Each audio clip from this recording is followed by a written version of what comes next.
আসসালামু আলাইকুম রহমতুল্লাহি ওয়া বারাকাতুহু।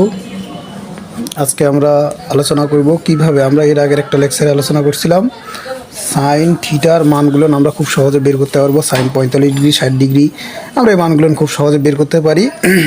আজকে আমরা তার বিপরীত জিনিসটা শেখাবো কিভাবে ক্যালকুলেটরের সাহায্যে মান থেকে কোন ডিগ্রি মান নির্ণয় করা যায়। ধরো সাইন থিটার মান √3/2, সাইন কত ডিগ্রি মান √3/2 আমরা এই জিনিসটা ক্যালকুলেটরের মাধ্যমে বের করে দেখাবো। তো এটা করার জন্য আমাদের প্রথম যে কাজ সেটা হচ্ছে প্রাথমিক যে কাজটা করতে হবে সেটা হলো ক্যালকুলেটরের মূলত অন বাটন চাপতে হবে। এরপর আমরা প্রথমে শিফট, তারপর যে অনুপাতটা বের করতে হবে সাইন, শিফট সাইন, যদি ভগ্নাংশ থাকে তাহলে ব্র্যাকেট দিতে হবে, ব্র্যাকেট √3/2 ব্র্যাকেটটা ক্লোজ করে দিতে হবে।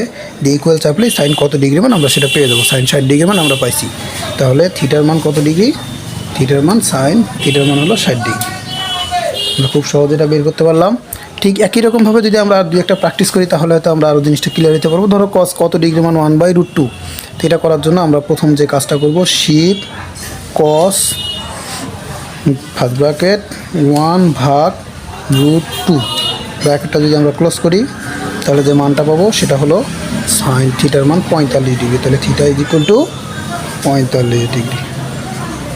আমরা আরও একটা অনুপাত নিচ্ছি সেটা হচ্ছে ট্যান। তাহলে শিফট ট্যান যদি একক সংখ্যা হয় তাহলে ব্র্যাকেট দিতে হবে না, √3 ইকুয়াল তাহলে tan 60 degree. Theta is equal to 60 degree. আমরা এইভাবে খুব সহজেই প্রত্যেকটা কোণের মান বের করতে পারবো। তার পাশাপাশি আমাদের এখানে সাইন কস ট্যান ক্যালকুলেটরে সাইন কস ট্যান ব্যবহার করা আছে। সেক্ষেত্রে যদি আমরা কস সেক এবং কসেকের মান বের করতে যাই তাহলে এর উল্টা অনুপাত বের করতে হবে। যেমন আমরা উদাহরণ হিসেবে বলতে পারি যে এখানে কস থিটার মান দেওয়া আছে 1/√2। আমরা যদি সেক যদি এখানে সেক থাকতো তাহলে আমরা নিচেরটাকে উপরে এবং উপরেরটাকে নিচে দিয়ে কাজটা করব। তো ধন্যবাদ সবাইকে।